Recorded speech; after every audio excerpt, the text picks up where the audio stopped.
Good day to all. I am Dr. Suresh Khanna, Associate Professor of General Medicine, Sree Balaji Medical College, Chromepet, Chennai. As part of the lecture web series, on behalf of General Medicine Department, today we are going to discuss about hypothyroidism and its management. Hypothyroidism is a very common endocrine disorder which we encounter in India. Worldwide, the prevalence and incidence of hypothyroidism it is rising rapidly. It is much commoner in females than in males. In an Indian study, the prevalence of hypothyroidism it is reported to be around 3.9% in the general population. So, today our learning objectives would be to define and classify hypothyroidism, enumerate the causes, describe the clinical characteristics, lab monitoring, management of hypothyroidism and the use of levothyroxine, and treatment of subclinical hypothyroidism appropriately. So, at the end of the session, you will all be content enough with the basics regarding hypothyroidism and its management.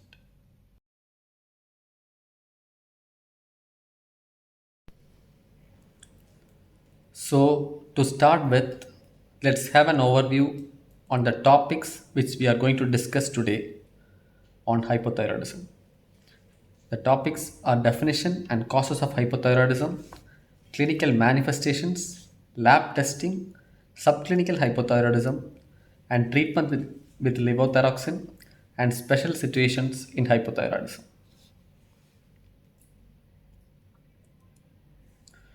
First, regarding the definition, hypothyroidism it is a clinical state with reduced production of thyroid hormone. Also, it can be called a clinical state where the central feature is reduced production of thyroid hormone. So, functionally, the thyroid hormone release it is dependent on the thyroid gland itself, pituitary, and the hypothalamus. So, the hypothalamic hormone TRH, thyrotropin releasing hormone, stimulates the pituitary gland to release TSH, thyrotropin, which in turn stimulates the thyroid gland to produce thyroid hormones. So, usually due to thyroid gland failure, when it occurs, it is called primary hypothyroidism. Sometimes, when the failure is of pituitary, it is called secondary hypothyroidism. And rarely, when it is due to some hypothalamic disease due to deficiency of TRH, it is called tertiary hypothyroidism. In any case, ascertaining the etiology it is important for the treatment. So, coming to the causes of hypothyroidism, it can be classified into primary and secondary. And regarding primary hypothyroidism, the common causes include chronic autoimmune thyroiditis, Hashimoto's, iodine deficiency. It is a common cause, but nowadays, since iodine supplementation has become universal, it is not expected to be an important cause. And other uncommon causes for primary hypothyroidism include subtotal and total thyroidectomy, radiation, iodine 131 therapy for thyrotoxicosis, external radiotherapy to head and neck for various causes, infiltrative disease of thyroid like amyloidosis, scleroderma, thyroid dysgenesis, defective thyroid hormone biosynthesis, drugs with antithyroid actions like lithium, iodine containing drugs, and radiographic contrast agents. The causes of secondary hypothyroidism include pituitary disease and hypothalamic disease, which is also called as tertiary hypothyroidism. And the causes for transient hypothyroidism include silent or painless thyroiditis, subacute thyroiditis after withdrawal of thyroid hormone therapy in youth thyroid patients. Regarding clinical manifestations of hypothyroidism, Early diagnosis always is very important, and the common presentations include dry skin, cold sensitivity or intolerance, fatigue, muscle cramps, voice changes or hoarseness, constipation, weight gain, puffiness of face, depression or memory problems, infertility, menstrual irregularities or dysfunction. Less common presentations include carpal tunnel syndrome, sleep apnea, hyperprolactinemia, and galactorrhea, and also hyponatremia. Atypical presentations of hypothyroidism include short stature in children, hearing loss, low academic performance, unconsciousness or altered sensorium due to hyponatremia or myxedema coma, and effusions. It can be pericardial, pleural, or even ascites. These are some signs suggesting hypothyroidism. Include slow movements, slow speech, hoarseness, bradycardia, dry skin, non-pitting edema, which is in myxedema, hyporeflexia, delayed relaxation of reflexes, which can be elicited commonly by ankle jerk. Regarding laboratory tests in diagnosis of hypothyroidism, thyroid stimulating hormone. It is the most sensitive first line test for detecting hypothyroidism. However, TSH rise does not necessarily correlate with clinical severity of hypothyroidism. A combination of TSH and T4 allows to distinguish between primary and secondary hypothyroidism. Free T3 and free T4, which are the free hormones, are used in some settings but are not universally available. But they have the advantage of being the active component and also not dependent on the level of thyroid hormone binding proteins. And other tests include anti-thyroid peroxidase antibodies, which are used to diagnose autoimmune thyroid disease. Regarding lab values in hypothyroidism, with TSH and T4 levels, we can classify conditions of thyroid. When the TSH is low and T4 is high, it suggests hyperthyroidism. And in case of primary hypothyroidism, as we earlier discussed, it is the defect with respective to thyroid gland. So here the TSH will be high and the T4 will be low. That is, the hormone production from the thyroid gland will be low. And regarding secondary hypothyroidism, as we earlier discussed, it is the problem with pituitary. So here the T4 thyroid hormones will also be low and the TSH will also be low, since there will be defective secretion of TSH from pituitary gland. And primary hypothyroidism, it can be overt or subclinical. In early phases of thyroid gland dysfunction, the TSH will stimulate, the high TSH will stimulate the thyroid gland to secrete more thyroid hormones T3 and T4 to keep up to the normal range. But in later stages, with thyroid failure, the high TSH will not be able to cope up with the secretion of normal thyroid hormones up to the normal range. So, the high TSH with a normal T4 in the initial stages, it is called as subclinical hypothyroidism, and the later stages where the glands fail, where the gland fails, there will be high TSH with low T4. That is what is called as overt hypothyroidism. And neonatal screening for hypothyroidism. Screening of all infants with TSH and T4 should be performed between 2 and 4 days of birth. All neonates with abnormal reports should be referred to an endocrinologist, since it can have various effects on the growth and neuronal capabilities of the child. So, what is subclinical hypothyroidism? It is a very common entity which we encounter with our patients. So, it is a state where TSH is high and T4 and free T4 are normal. That is what I said earlier. Like in the early stages of gland failure, the TSH can stimulate the thyroid gland to keep the thyroid hormones up to a normal level. The findings should be confirmed on a repeated test, usually after 4 to 6 weeks. It is not a clinical diagnosis but a biochemical diagnosis. However, clinical features often influence the decision of starting therapy in a patient with subclinical hypothyroidism. This is the algorithm for management of non-pregnant adults with subclinical hypothyroidism. It is classified according to the age, either less than or equal to 70 years of age or more than 70 years. In those patients who are more than 70 years, when the TSH level is less than 10, we can observe and repeat TFT in 6 months. And when the TSH level is more than 10, we can consider starting levothyroxine if there are symptoms of hypothyroidism or there is high vascular risk. In patients who are less than 70 years, when the TSH level is less than 10, you have to check for other hypothyroid symptoms or indications, including history of hemithyroidectomy, presence of diffuse or nodal goiter, dyslipidemia, diabetes, infertility, depression, other symptoms like dry skin, hoarse voice, poor memory, muscle weakness, tiredness, muscle cramps, cold intolerance, constipation. If there are such symptoms, you can have a 3-month trial of levothyroxine, then assess the response to treatment. If there are no symptoms with the TSH level less than 10, you can observe the patient and repeat TFT in 6 months. So, when the age group is less than 70 and TSH level is more than 10, you can consider starting treatment with levothyroxine directly.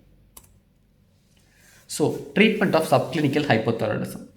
Patients with subclinical hypothyroidism do not require the same replacement doses as an adult hypothyroid patient.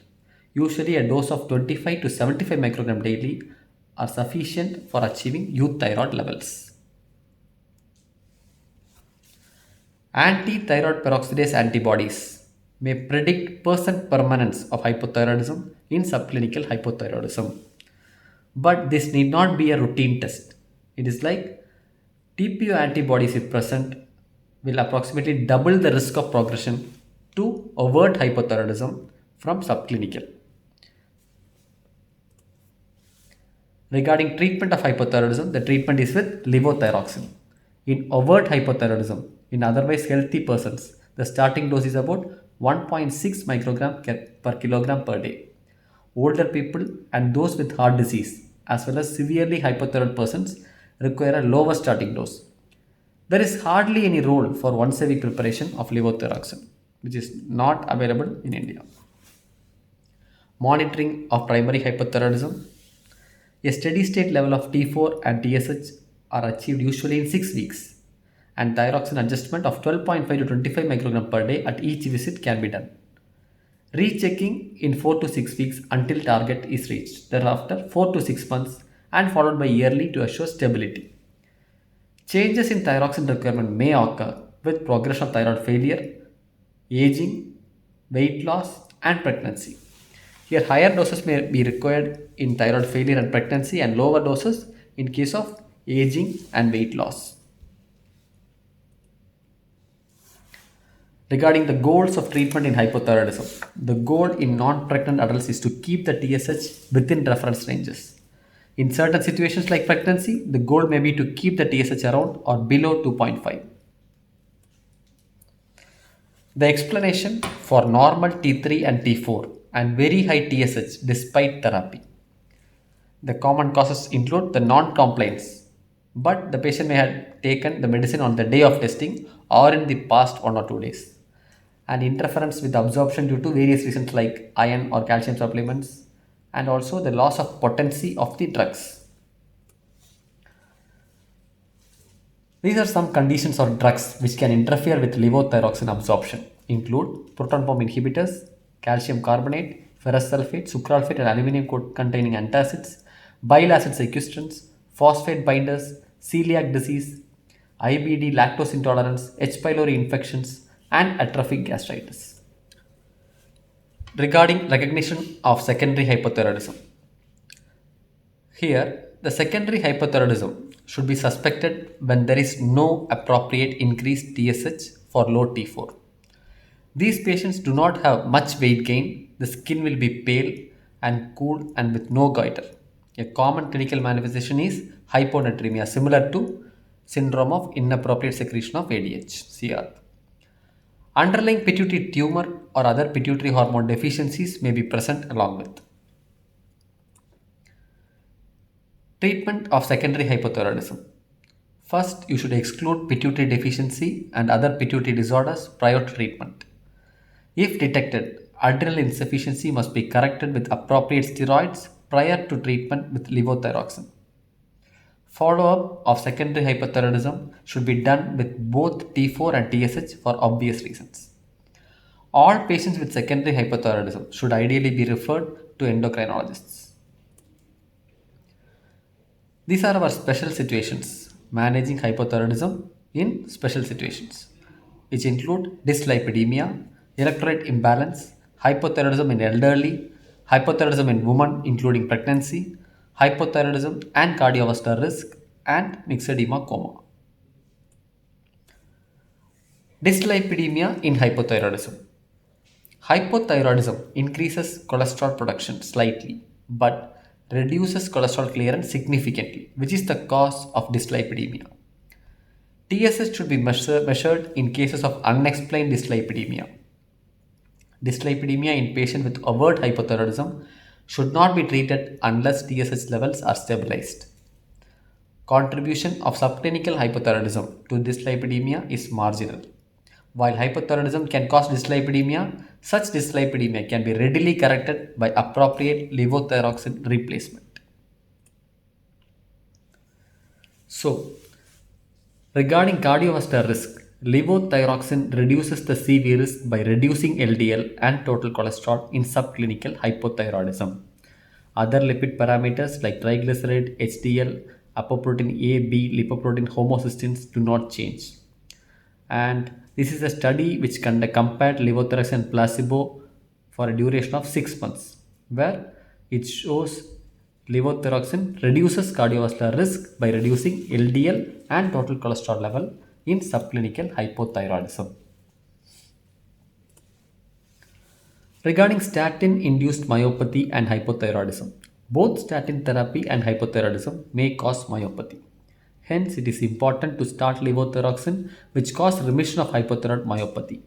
Initiating statin therapy in uncontrolled hypothyroidism may put patients at risk of rhabdomyolysis. Correct hypothyroidism and check for dyslipidemia after achieving euthyroidism status prior to statin therapy. In fact, TSH testing may be considered in any patient with muscle symptoms even if he is not on any statins. Regarding electrolyte abnormalities, hypothyroidism can present as hyponatremia. Primary hypothyroidism causes euvolemic hyponatremia. It is a situation that mimics syndrome of inappropriate secretion of antidiuretic hormone, SIADH. In addition, hypothyroidism is a state of low free water clearance. Levothyroxine replacement usually corrects these abnormalities. This is a chart depicting hypothyroidism in elderly, which has compared the TSH levels with age group at 97.5%. So, in elderly, as people age, there is a age-related elevation in TSH levels. That is what you can see in this chart. And the increase in TSH is also thought to be a protective phenomenon. Not all cases of high TSH in elderly require TSH or thyroid hormone replacement. In elderly subjects, especially with coexisting cardiac disease, it is better to start with a low dose and increase gradually. The thyroid stimulating hormone TSH may be kept below the upper part of normal range. A slight increase in TSH in elderly, when asymptomatic, can often be ignored.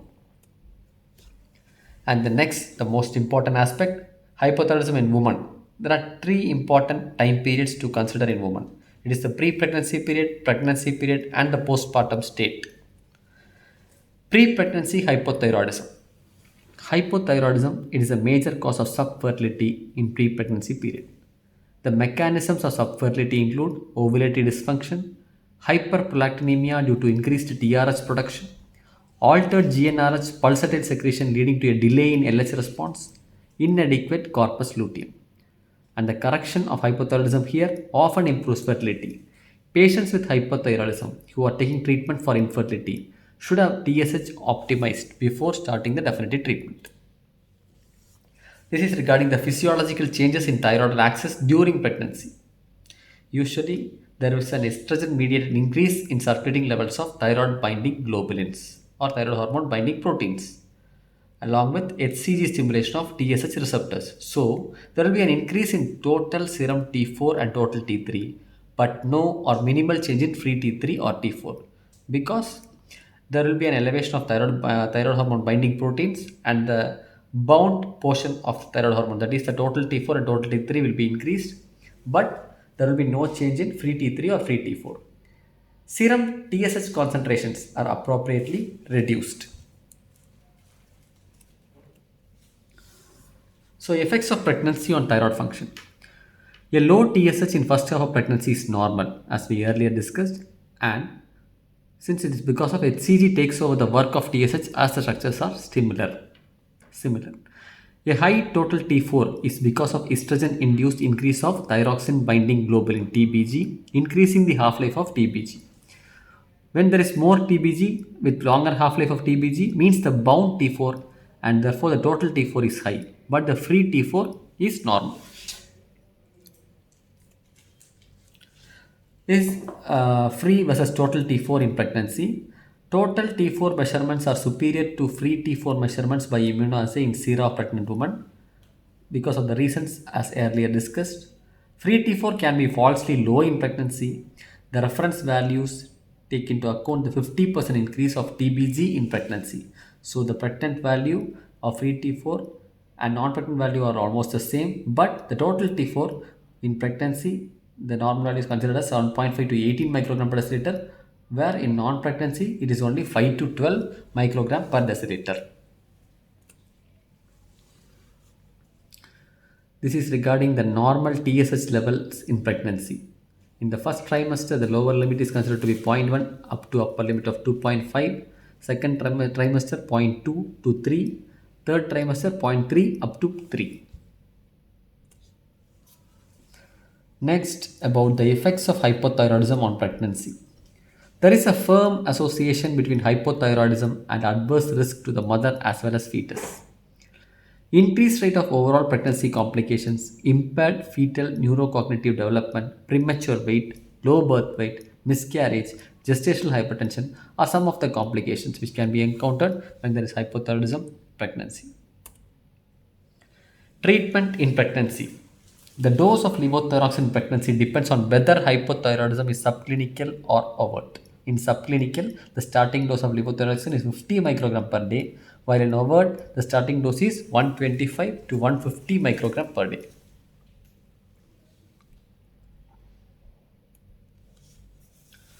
Also, the previously treated hypothyroid patients receiving levothyroxine with newly detected pregnancy should be independently increase their dose of levothyroxine by 25 to 30% upon a positive home pregnancy test and report to doctor. The TSH and T4 levels must be checked every 6 weeks to keep TSH in predefined trimester specific ranges. T3 testing has no clinical role in pregnancy.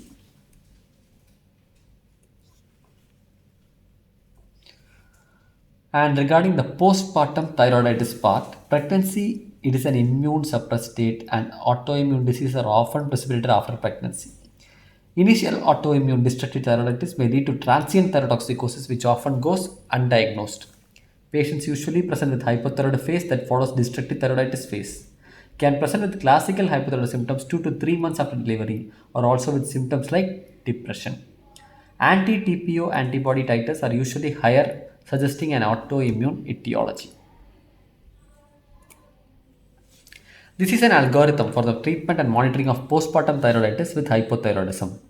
When there is suspected postpartum thyroiditis hypothyroidism, if symptomatic or planning another pregnancy or breastfeeding, or when there is TSH elevation more than 6 months, we should treat with levothyroxine and continue treatment for 6 to 12 months and attempt tapering the dose to 50%. And then we can have an yearly TSH measurement in women who attained euthyroidism. So, this is the treatment algorithm for symptomatic patients. So, if the postpartum thyroiditis patient is asymptomatic and the duration is less than 6 months, there need not be any levothyroxine treatment or no treatment is suggested and follow yearly with TSH measurements. Regarding cardiovascular risk and hypothyroidism or treating hypothyroidism in CAD. Levothyroxine excess can increase the heart rate and worsen the risk of arrhythmia and angina. Hence, a slight degree of subclinical hypothyroidism is acceptable in elderly with CAD. For overt hypothyroidism, dosage may be started at a very low dose like 12.5 to 25 microgram daily and carefully titrated upwards. At present, no trials have shown benefit of levothyroxine in improving cardiovascular outcomes or mortality with treatment of subclinical hypothyroidism. And the last special situation is about myxedema coma.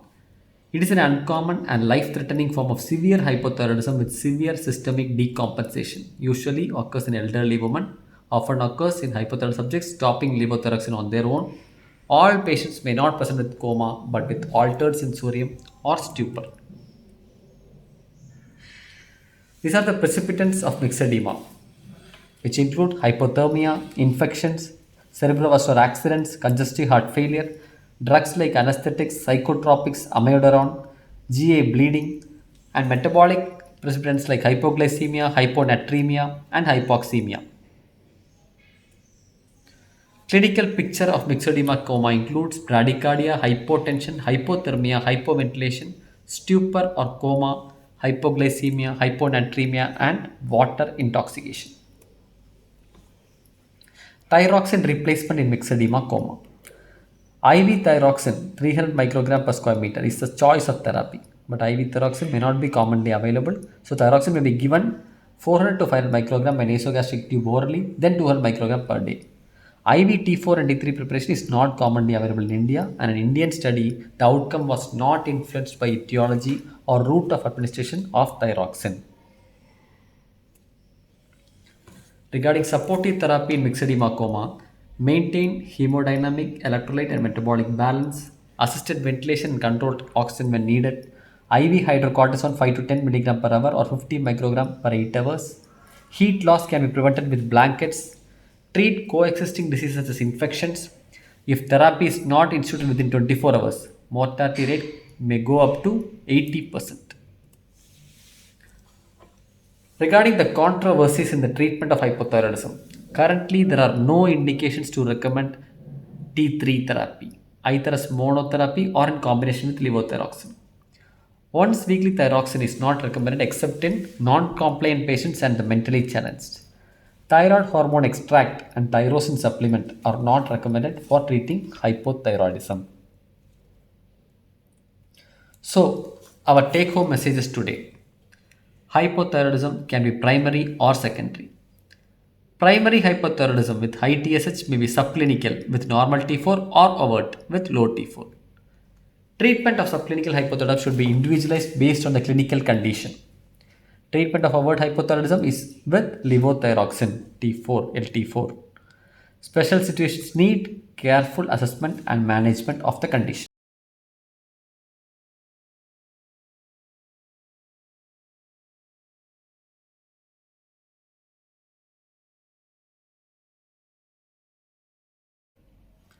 As we have reached the end of the session, I think you all would have understood regarding the basics about approach to hypothyroidism, its causes, clinical characteristics, lab monitoring, management of hypothyroidism, and also use of levothyroxine, and also regarding treatment of subclinical hypothyroidism appropriately.